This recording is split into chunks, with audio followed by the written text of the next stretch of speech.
Welcome to I'm Not Joking, the podcast where a behavioral scientist examines what it's like to live a humorous life. Glimpse into the lives of the funniest people in entertainment, business, and science as your host, Dr. Peter McGraw, explores their habits, motivations, and secrets to success. Get ready to fire up your brain and your funny bone. Now, here's your host. Welcome to I'm Not Joking, the podcast that looks at the lives of funny people. I'm Peter McGraw.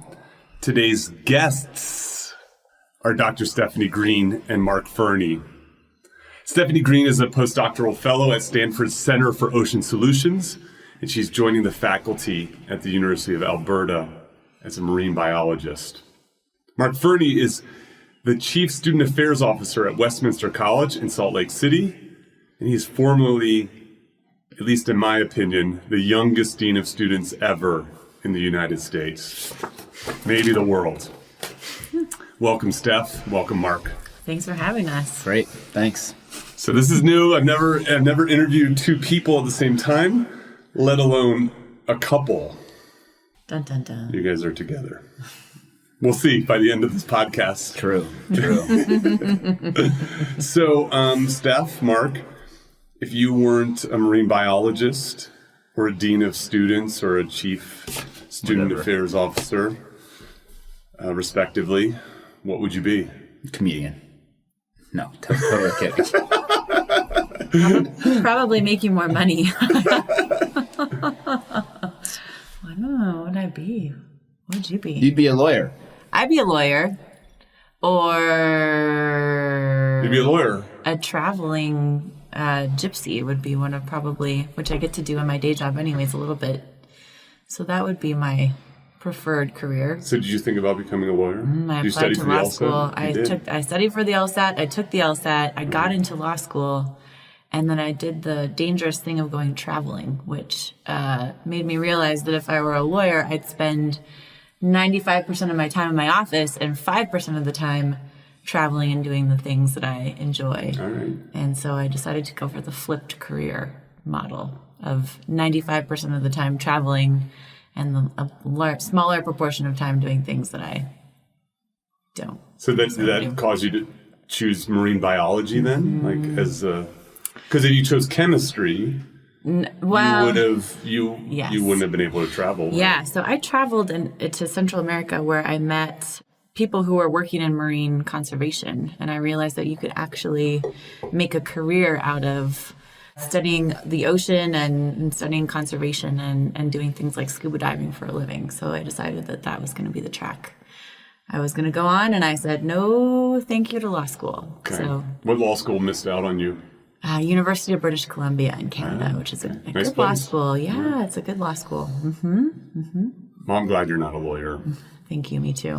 So did you have an aptitude for science? So clearly you had aptitude for taking standardized tests. But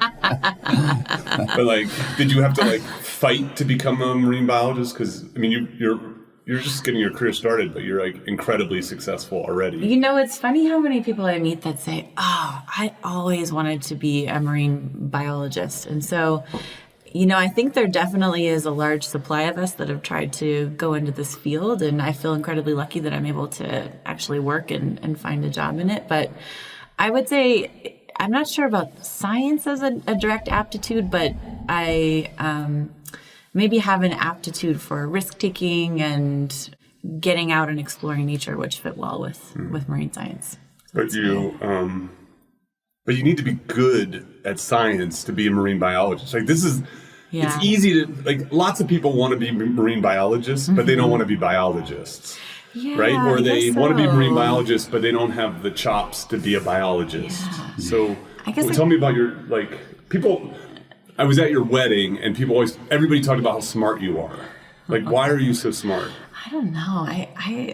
I don't think I'm smart. So I kind of, I think the scientist thing is a bit of it's sort of a thing that people look at and they think, oh, science is so hard. I don't think I could ever be a scientist. Science is hard. But it's really, I don't think it's, you just ask questions about the world and you work with groups of people that figure out how to help you answer those questions. I know, but you run mathematical models. I do my own taxes, all these things that must come from being smart, I guess. Yeah.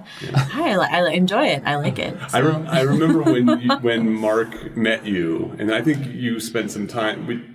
I spent some time with you, and afterwards we had a phone call, and I said, "Mark, we should never forget that Steph is smarter than both of us." Yeah. No, I thought about that earlier today, actually, at brunch.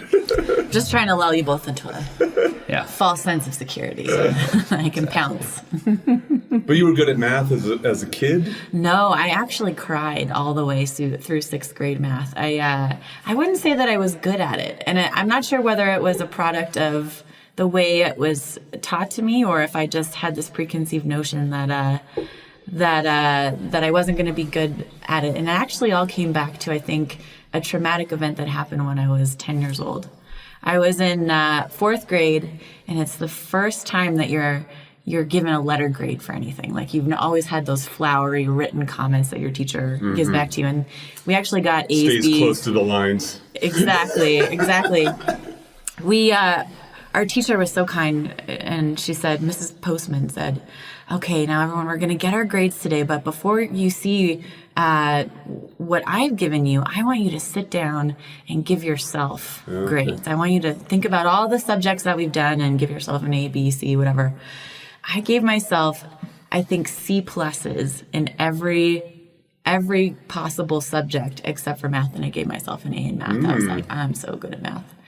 And I get my actual report card back, and I get straight A's and everything, and I got a C in math. And I was like, holy crap, my world is shattered, my future, my confidence is destroyed. So, law school, here I come. Law school, here I come. I can't do math, science. So if I'd listened to that, that grade in what I got in fourth grade math, then maybe I wouldn't have taken this path, but I didn't. So here I am.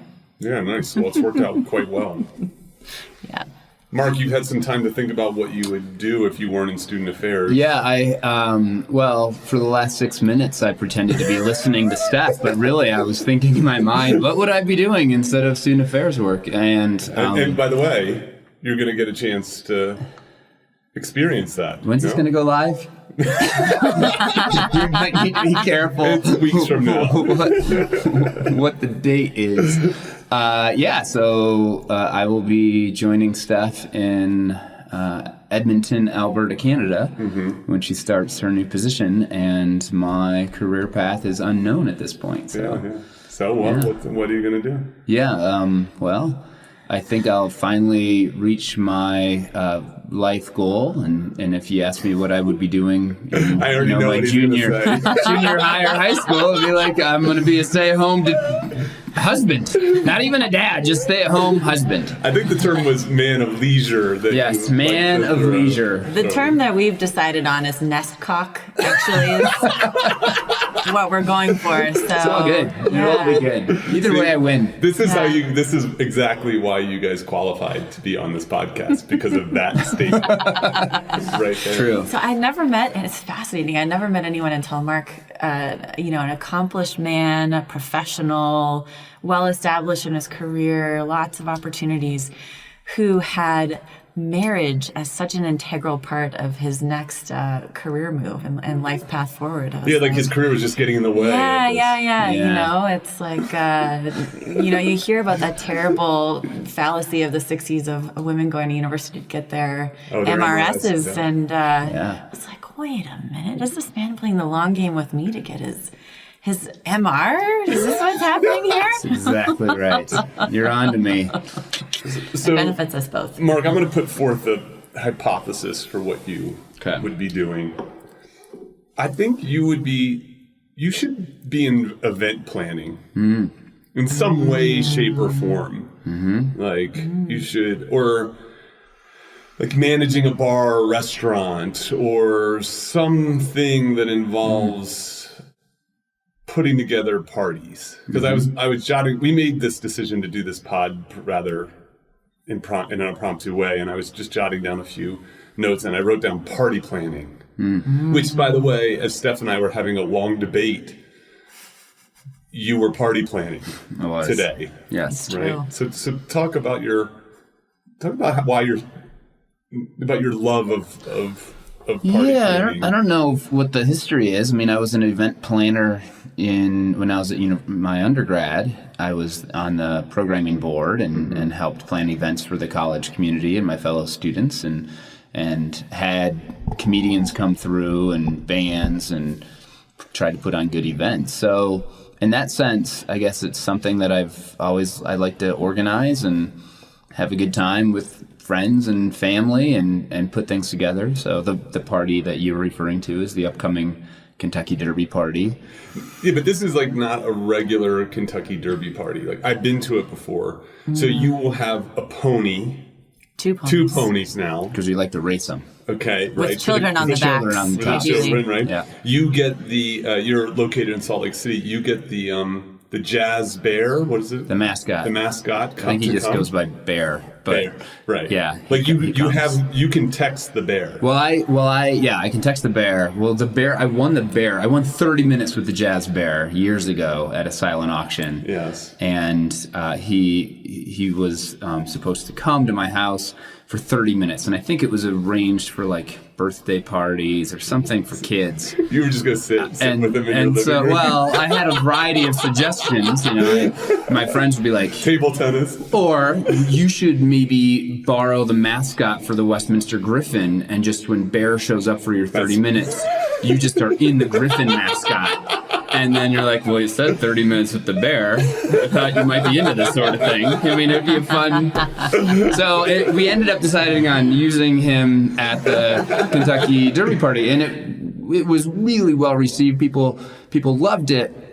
The issue, the first year was we had the pony race was occurring when the bear comes up and he rides his motorcycle, and if you've been to an NBA game, you see mascots, they shoot like t-shirt cannons up to the crowd, and well, he would have like a confetti cannon, and he just came, barreling into the backyard with as mascots tend to, and just started firing this confetti cannon. Well, the ponies lost their minds, and so the kids, one almost got thrown off, one got decapitated from a pear tree. I mean, it was just chaos. And everyone's like, "Well, you gotta warn the ponies when the bear's gonna fire weapons in the backyard." So it got a little out of control, but Bear had such a good time that he just comes back every year now. If the Jazz don't have a playoff game, first Saturday in May, he comes. I don't have to pay him anything. He just shows up and has a good old time. Mm-hmm. Yeah. I mean, I think the thing is, Mark has been planning. I mean, he plans parties all the time. All the time. Our life is like one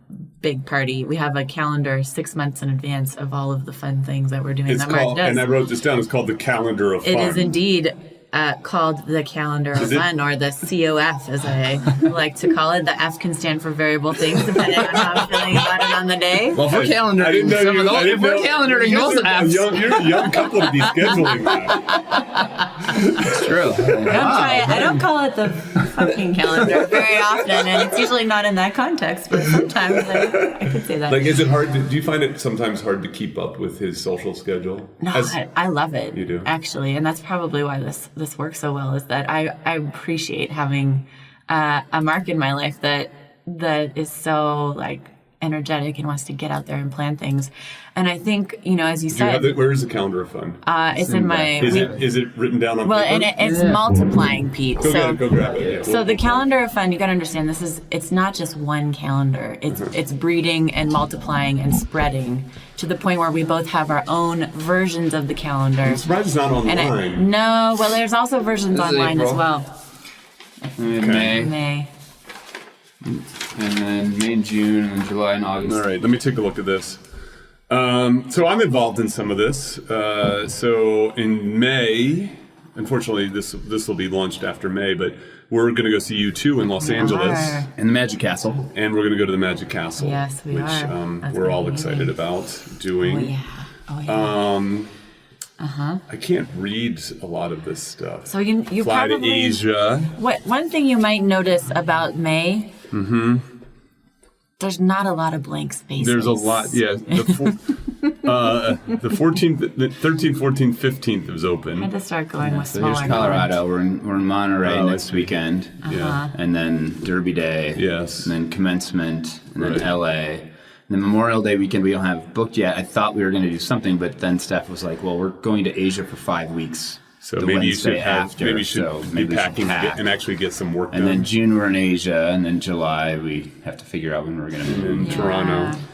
Yeah. Yeah, this is a fun calendar. I have something like this. I have a Excel file where I have my weekends. I started this when I started the Humor Code, and I have my week. I do it by weekends mostly because I'm usually a typical week is more. I may be somewhere else, but it's more work focused. And it's sort of fun to look back on it because now I have 7 or 8 years. Like, Where were you? Palestine is like the first entry. You know what I mean? Like that's Yeah. kind of a neat thing to have on there, and it's a nice reminder of how kind of vigorous my life can be. Yes. What What kinds of things don't go on the calendar, though? Does everything go on the calendar? No, it's mostly destination based. It's Okay. about where I am, or if there's a big event, or where I am. Okay. Okay. So you guys are on the calendar for this weekend. That's a big event. So this is Mark and Steph. Yeah. The calendar. Made the Yes. calendar. Awesome. That's right. We're qualified. So yeah, calendaring, planning, getting people to come together, planning fun that goes to a good cause. Mark already does this all the time. I Yes, think he's the been thing doing is- this as long as I've known him. Exactly. Finding a way for him to get How do I paid monetize? to do so is the next thing without sacrificing our quality of life in terms of our own calendar fun. I think this is on Yeah. the horizon of what's in store next. Well, I know you had talked about you've thought about other careers and stuff. You thought about like launching a social club Yeah. at one point. I know you were looking at the Soho House as Right. like a model for Yeah. these. I'm not sure that what would an Edmonton social club look like? Someplace warm, It would involve curling, that's for sure. maybe. Beer, toques. You sound like Tukes. But Steph is Canadian, so she sounds That's important. like That's important that Am I being Americans stereotypical? we don't always know toots. Oh, okay. Translation. That's the hat. Curling, a winter sport that combines shuffleboard, hockey, ice sort of sports, and beer drinking all in one. Yes, it's true. Yes. Toque is a knit cap that you wear on your head during said sport. Okay. And beer is the beverage that you drink. Which, everything in Canada. Yes, which coincidentally you can drink from the age of 18 in Alberta. So that really opens up our social circle a little bit more broadly for our curling because we club. love to hang out with 18-year-olds. Kidding. Oh, jeez. Kidding. Totally kidding. Yeah, social club.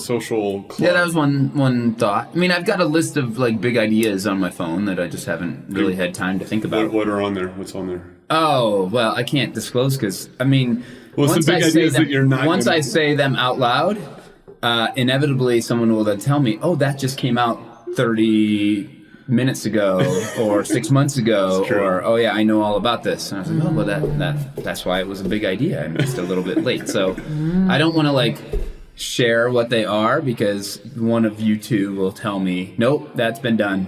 And right now it sits on my phone as something that I can dream about, and my bubble hasn't been burst by reality just yet. I see. But I think, Steph looks like she's gonna give it up. What do you want to know? I feel like some of them you can talk.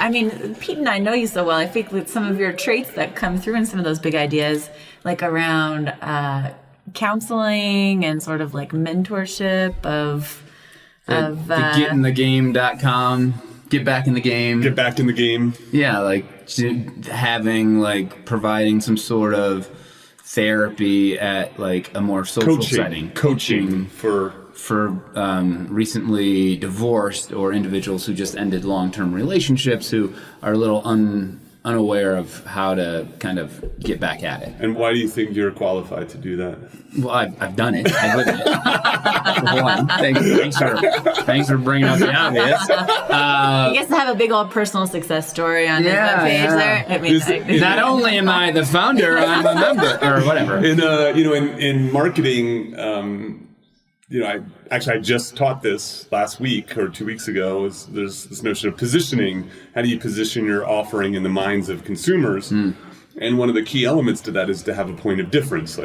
So how are you better than the existing solutions? And so your get back into the game idea has a strong point of difference, because right now, if you're a middle-aged man who gets divorced, there's really not much out there for you. Right. There's not much out there. So you're already offering something better than the existing solution, which is talk to your buddies, right? You know what I mean? Maybe go see a traditional therapist. Yeah.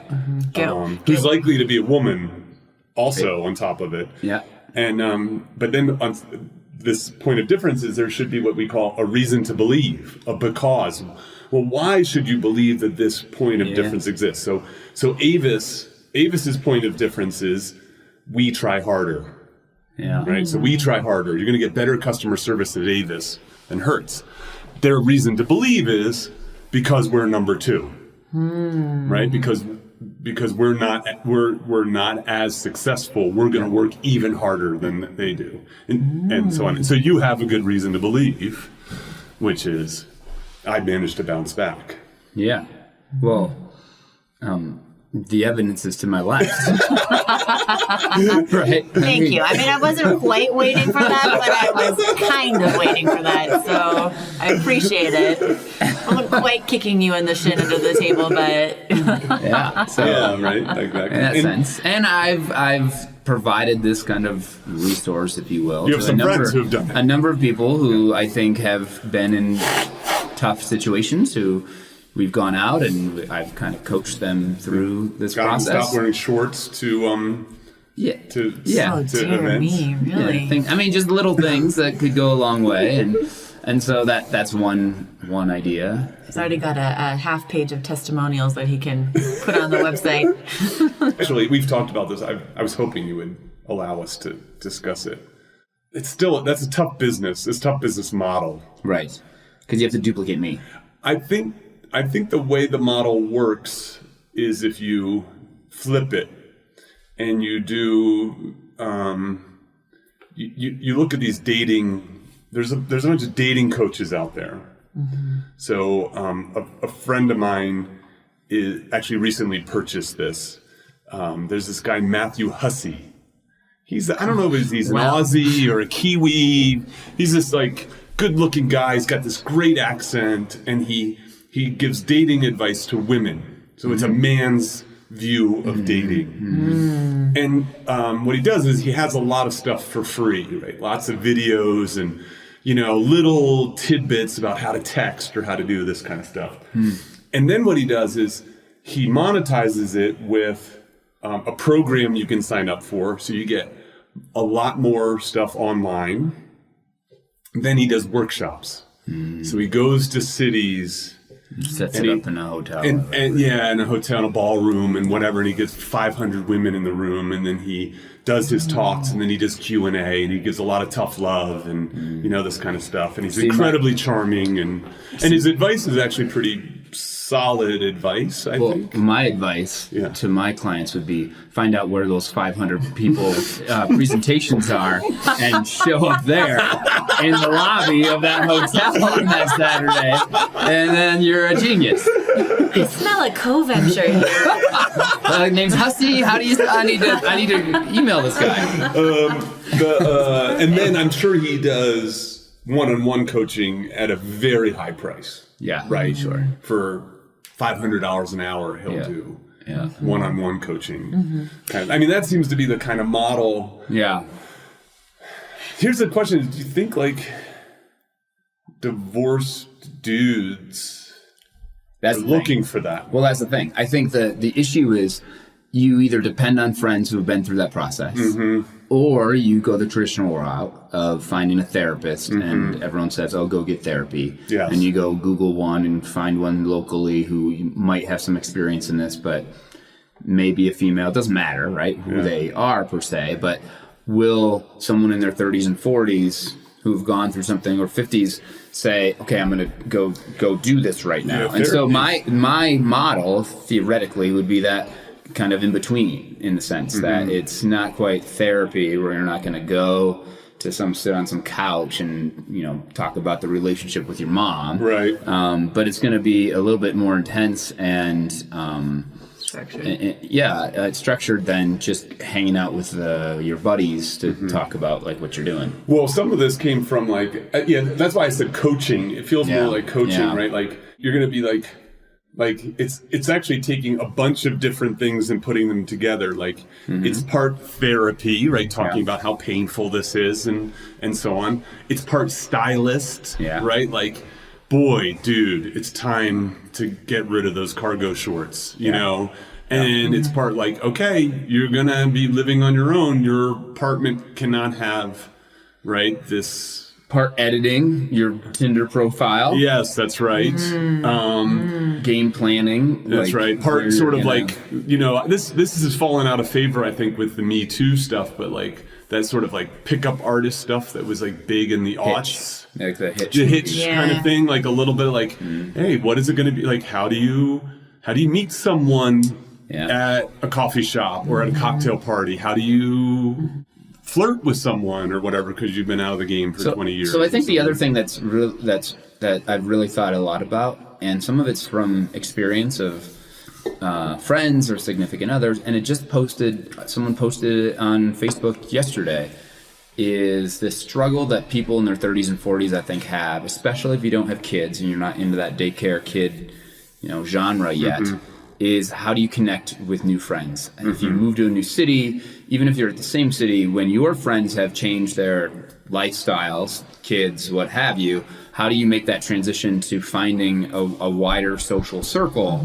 And I think people really struggle with that. And so there's this other piece of figuring out how one can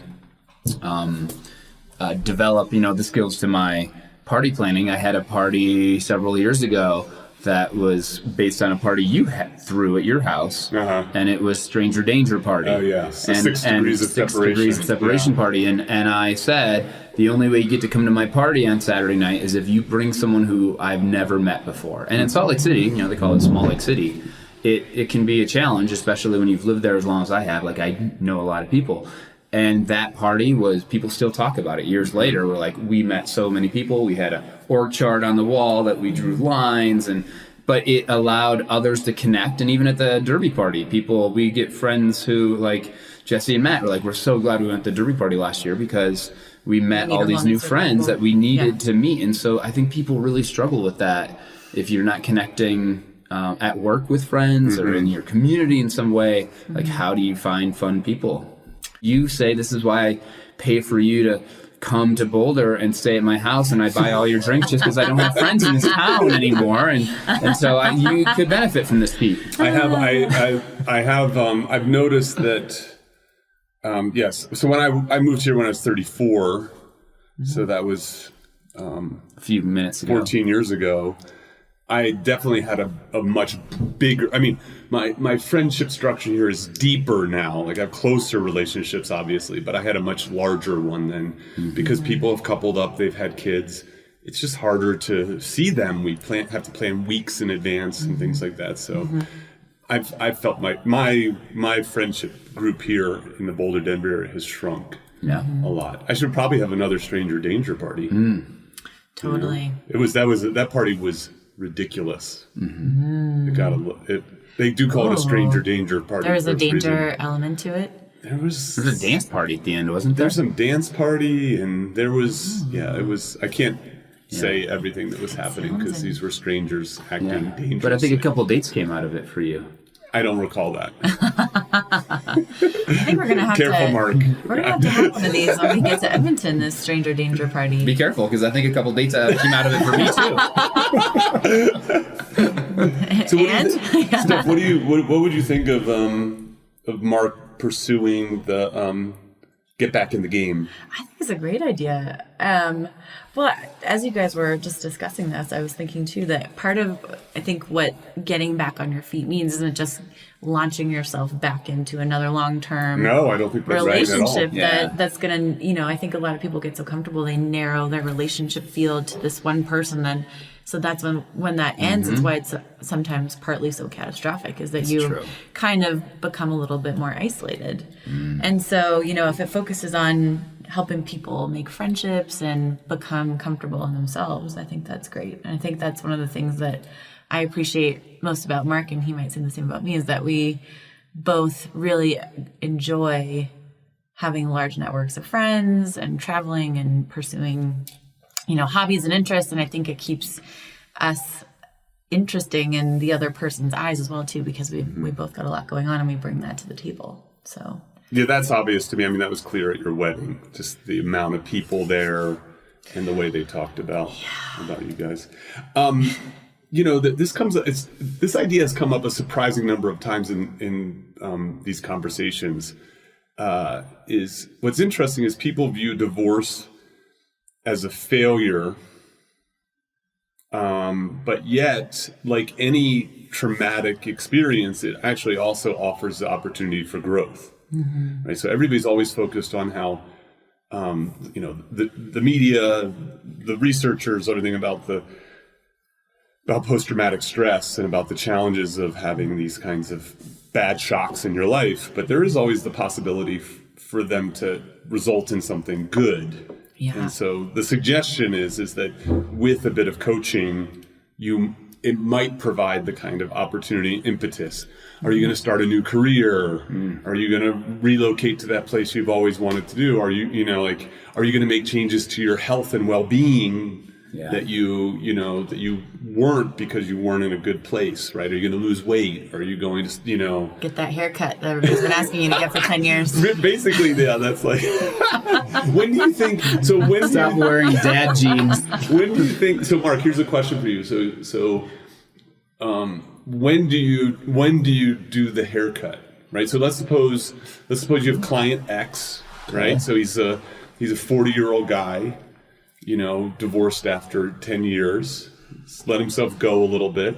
Do you roll out the haircut and the redesign, the overhaul early or later? Like when does it happen? Well, I think it's client by client, right? I mean, to be quite frank, some people can't necessarily take that feedback. And, when you gave it to me about my hair, I thought people still liked the Zach Morris look from Saved by the Bell, and I thought it was working for me. And so I went home and cried a little bit, and then it took a while, and it certainly changed perspectives. So I don't know. I think for a lot of people, it's an obvious, like, all right, let's just change all of this. Yeah, let's fix this. I mean, that's why these makeover shows are so well received, and everybody loves them. And it's just it's on like every other day on the Today Show. They have some housewife or house husband makeover. Yeah, I was trying to be inclusive, but I don't remember many house husband makeovers on that show. They know their demographics. Oh, there's definitely there's where they come in and throw out your entire closet. Have you seen the new Queer Eye for the Straight Guy on Netflix? No. It's really good. Because it's a lot deeper than it used to be. Yeah. So they're actually, it would be a good model because they basically have like 4 or 5 guys, 4 guys, and they each specialize in something else. Yeah. And so they not only do a physical makeover on this dude, they help him redo his house or apartment. They help give him skills like here's how to cook this dish, like here's how to host a dinner party. And then the thing that is really touching about the show, and I think why it's received a lot of critical acclaim, it's weird to say critical acclaim for a reality TV show, but it has, is that there's a sort of psychological makeover that goes like kind of helping these guys come in and sort of boost this guy's confidence and self-esteem. Because really it's like, it's not that they lack self-esteem because they feel ugly. they become ugly because they lack self-esteem. Right. And then both of those things have to get fixed. And you don't often have a group of people that are so invested in you and helping you become self-aware and understand what's going on for you. And I think the intentionality of that probably also feels really nice for someone who's going through that show. Yeah. Is there like a queer eye for the straight girl show too? How come this is just, why is it always, do they focus on men only on this show? It is men only. Yeah. The tension, right, but I think between the sexuality of the two groups. Interesting. I think that it is true. There is this sort of, I don't know, this idea of like, you can only be sort of as good as your friends and family are in many ways. Like, I mean, I've known Steph, I've only known you for a few years now, but I've known Mark now for 18 years or something like that.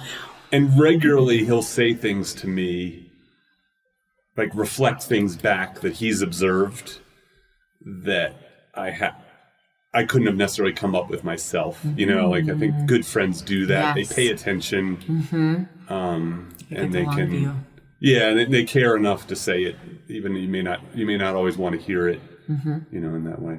All right, I want to ask you guys another set of questions. So, despite being on different sides of academia, one on the scholarly side and one on the student affairs side, you both have overlapping professional interests in diversity and inclusion, right? So Steph, you're actually in Colorado. You gave a talk at CSU at Colorado State about this topic within your field. And Mark, you've been dealing with this since day one of your grad program. You give talks on it and so on. And so I think that's interesting that, like, that's not why you two got together. It's not like you met at a diversity and inclusion conference or something like that. But yet this has sort of emerged as something that you both care about. What's going on with that? What is going on with that? I think, working in conservation, which is so much about relationships between people in the environment and trying to change those in constructive ways. I see in my work, I'm in a position where I'm a Canadian woman working at a university in North America, but working internationally in a lot of developing countries, that, we really have a diversity problem in our field in particular, in terms of representing the views and perspectives of the people that these problems really affect. And it really hinders our ability to get that work done. And so, for me... That sounds like an abstract thing that a scientist would say. So how can I come into a small island nation in the Caribbean and pretend to know what it's like to be a daughter in a coastal fishing family that's living on a few $1,000s a year and facing a changing climate, declining fish populations, food insecurity, and a bunch of other things? How can I possibly know what a relevant solution for those problems are if I'm not living that life, and I'm not necessarily going to know all the ramifications of some of the changes that might be coming? And what would it change? Like, what would someone who came to that village from your world try to do? So what has been in practice for a couple of decades now is large organizations with a lot of backing coming into a place and saying, we know how to fix this problem. We're going to set up, for example, a marine protected area, which is an area where nobody can fish. And since nobody's fishing there, the fish are going to come back. And 15, 20 years down the road, the problem of declining fish stocks here is going to be solved, and you can start fishing again. Well, what happens you're a 15-year-old girl. In intervening time, that 15 years, how are you making a living? What are your options? And so it's that sort of outside, I would argue, sort of like a colonialist view that's pervaded, and sort of the lens through which some of these science principles have been implemented that's really caused a lot of mistrust. It's not really addressed some of the problems. And so now we're saying, hey, why is that, young woman who grew up in that community, what are the barriers to her becoming a scientist and engaging in solving some of these problems, or a leader in her community? And so how can we help to address that set of problems and those barriers rather than the fishing exclusively? Why are we not trying to support what's happening internally? So that's just one lens on diversity. And I think Mark is wonderful in that he brings a whole different other perspective working with students that are affected by the way the ideas they're taught either speak to their background or don't, based on the professors they encounter and the experiences they have. And so we have a lot of discussions that are sort of from different perspectives, but talking about some of the same issues. So what's the overlap you see, Mark? Well, I mean, this is a whole different podcast, right? I mean, I'm not joking or whatever this is called, but I mean, we would need to spend hours, and I mean, it could be a whole new series. I'm sure that there are other. I'm not a podcast listener. What are they called? The individuals who listen to podcasts all the time. My friends do this, but anyway, nerds. I think. But I'm sure there are lots that will speak to these questions and issues and. I think I come home with situations all the time about what the student experience is, especially for our historically underrepresented students of color on our college campuses, first generation students, lack of support networks, home, in the community, on, colleges and university settings.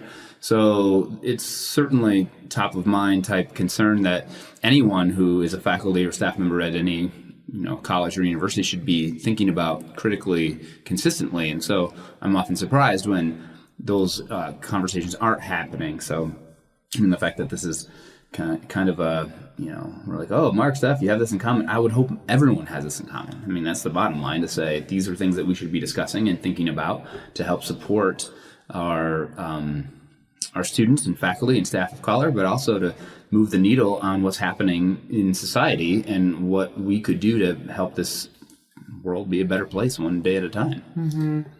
Okay, so I'm going to purposely ask this question in a naive way, since I am part of a college campus, but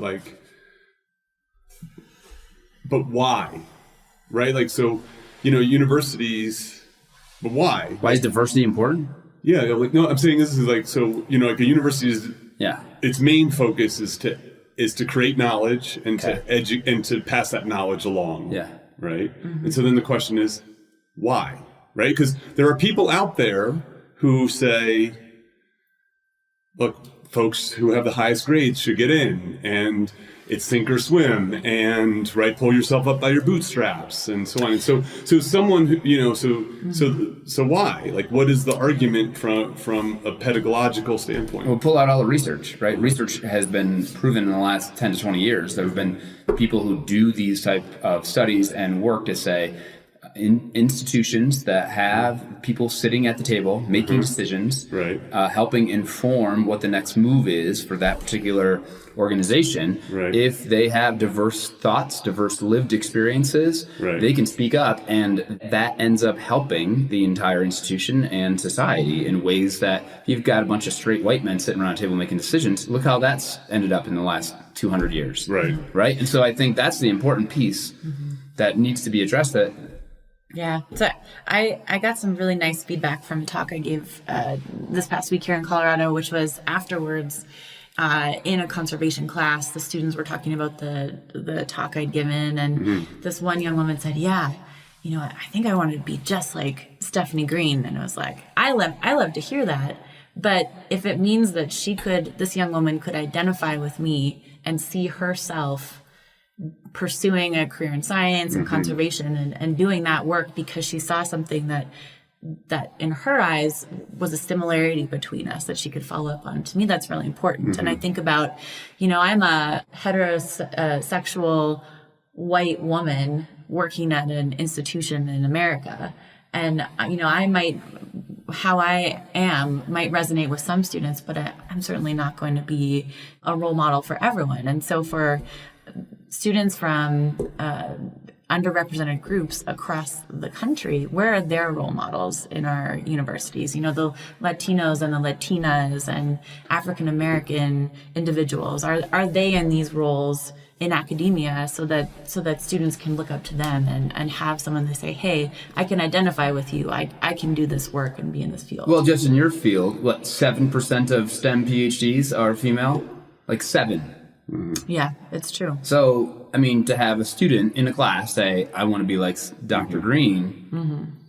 Yeah, no, look, I pushed you on this because I think it's important it's important actually to know why it's important, right?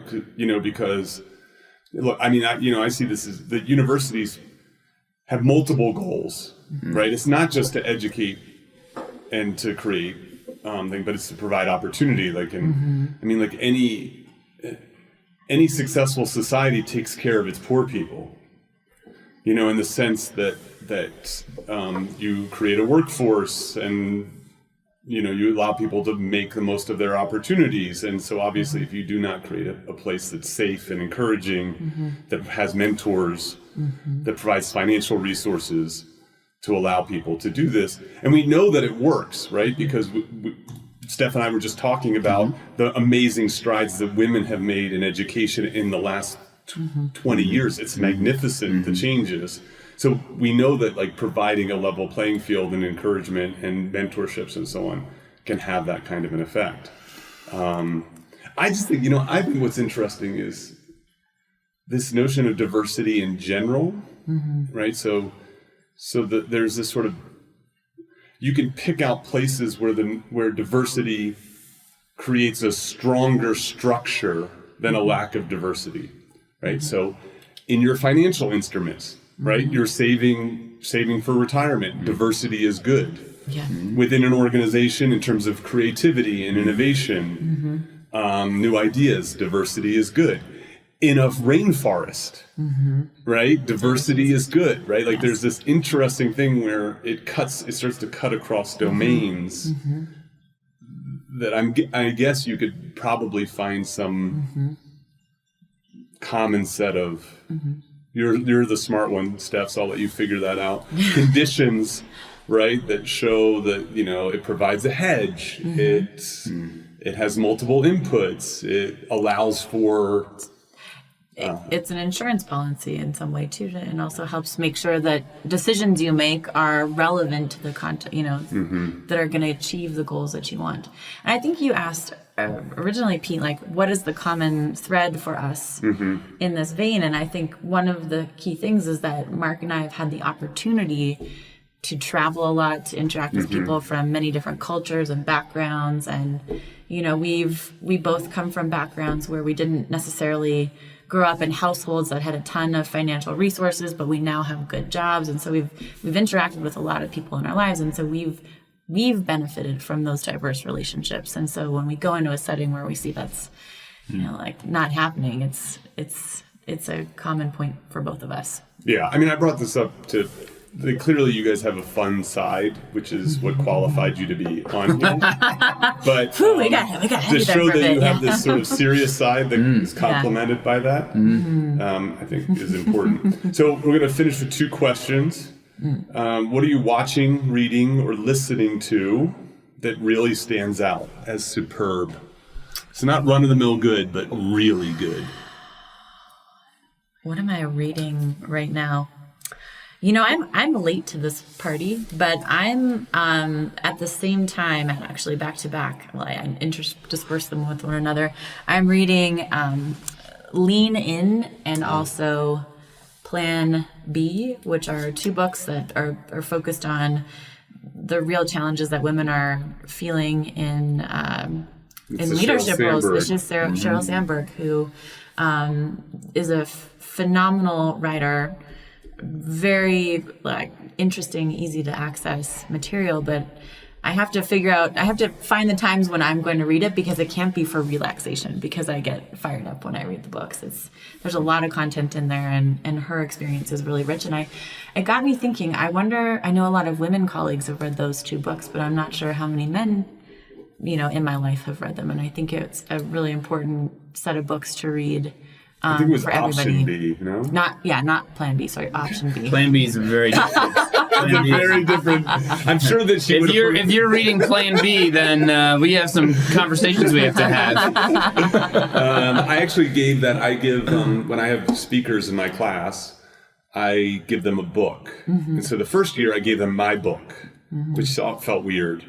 The second year, I couldn't give them my book because sometimes they come back and they're like, I don't need 2 of these bad books. One bad one is enough. So I gave Originals, the Adam Grant book.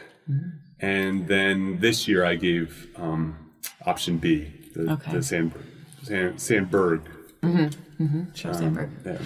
No, it's great. It's good stuff. Important. And you, Mark? Reading, watching, listening to? Yeah, so we like to watch the Blue Planet and what's the other one we watch? Planet Earth. Planet Earth, yeah. But Steph is always like spoiling it. Like she's like, oh, here comes a blah, blah, blah, blah, blah. Oh, this is what you're going to see in this scene. I was like, if you watch, she goes, well, no, I know. My secret goal is to be a narrator for when David Attenborough passes. I'm just like, come on, BBC. Yeah, she's like doing play-by-play the way we would for NBA games. Right. But I just read the Krakauer book, Missoula, about sexual assault. Oh, yes. You told me about Montana. that. Yeah, you told me. Yeah, it's not his best work. I think some of his other, Into Thin Air is fantastic and Into the Wild. But I think it speaks to what's been happening in college campuses, especially since 2011 with Dear Colleague letter with Title IX. And someone said, I think all female should read this book, and I was like, no, actually, everyone should read it. It talks about consent, it talks about alcohol, talks about college hookup scenes. It's really quite enlightening and disturbing, and it speaks to the reality that so many institutions are facing with what's the role of higher education administrators versus the role of police, and how sexual assault gets handled across the country. Yeah, I think there's going to be a lot of changes happening on college campuses. Yeah. Let's hope so. A lot of light fiction reading for both of us, clearly. These days. Light, yes. Light, happy thoughts. Yeah. Sexual assault and gender inequalities. Yeah. Look, this is the yin and yang of your life, Absolutely. What's the secret to success? Everybody knows, but can't seem to do. Secret to success everybody knows but can't seem to do. Work-life balance. Okay. I think if you go one way or the other, you're going to be unsuccessful. So you have to find that balance between balancing what you want to do, what brings you joy, how much laughter is happening, and then buckling down and doing the serious work that needs to occur. So how do you do that? Like how? A calendar of fun helps. Yeah, it does. Exactly. It forces you to be, especially early on. I tell my mentees that you need to book flights and get out of town, because otherwise you're going to be tempted to go, especially in the work that I do. So many professionals live on campus, and so it's impossible to get away because you're in a college house or apartment. And so really booking flights and leaving the town, I think is critical to finding some time away and reflecting on what you're doing. So that's been a big piece. And so my HR office probably hates this, but I tell people when I see that they've been in for long hours, I was like, don't come in tomorrow, don't take it as a vacation day. Let's just, off the books type thing, because that's what's going to keep you wanting to come back every August, instead of saying this job is killing me, and for the money that we make in student affairs, it doesn't make sense to keep going on. And so that's how I think I've been successful with retaining good quality individuals who help our students succeed, is by trying to be a more flexible supervisor so that they are getting that work-life balance. And then, the other one I see on the other side with grad students is it seems like there's too much balance, in the sense that it's a tough business, and there are times in life where you have to bear down a little bit more. You still have to take care of yourself, obviously, right? So you're saying is you go too far out of whack, right? You have too much life and not enough work, and you put yourself at a disadvantage in a 5-year PhD. If you have too much work and not enough life, you put your health at disadvantage in a PhD. I do think that these demanding, there's sort of times in life that are demanding. I always say that grad school will amplify whatever problem you have.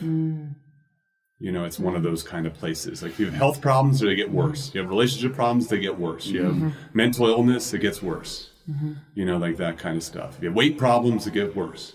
Just because of the challenges. And so finding that right amount of, like, I'm getting enough stuff done that I feel good, but I also have enough things on the calendar that I look forward to. It's not easy to do. What's your advice? Man, I was going to go with baby steps here. I was going to say wearing comfortable underwear and comfortable shoes.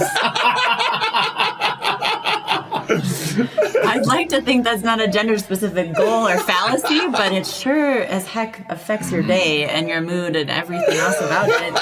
And I still can't get it right. I mean, you gotta spend lots of money on both, more than you think you should.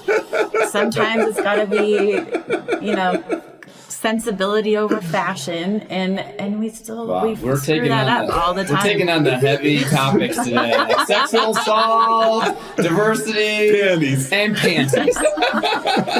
Just get those two things Where right. Where do you buy sensible underwear? Isn't it? Well, I see. This is the thing. Not necessarily sensible, but comfortable. Oh, comfortable. You know, there's got to be and I think there's a trifecta of factors. It's quality. Sometimes it doesn't make sense to be comfortable. Yes, exactly. Quality, style, and also dependability. Those are and where the sweet spot is in the middle there, and hopefully you don't have to go over 2 zeros on the end of it. So. Speaking of which, I'm going to make a plug for podcast listeners, because we know if someone's listening to this, they actually listen to podcasts. Potters, if you will. Potters, according to Mark, is there's a really wonderful podcast called How I Built This. And it's an NPR-ish, or it's very well done. There's one by the creator of Spanx. Yes. What is her name? I've heard her speak before. It's outstanding. Yeah, she's an incredible story. I actually have my MBA students listen to it. It's a really great look at entrepreneurship. She was a door-to-door saleswoman before. She sold fax machines or something. Yes, fax machines. Yeah. And you know what? I actually... those for whom my comfortable underwear comment resonated will really enjoy her story as to how she founded Spanx. It's actually connected to something you guys were talking about, because the field, that industry is very male dominated.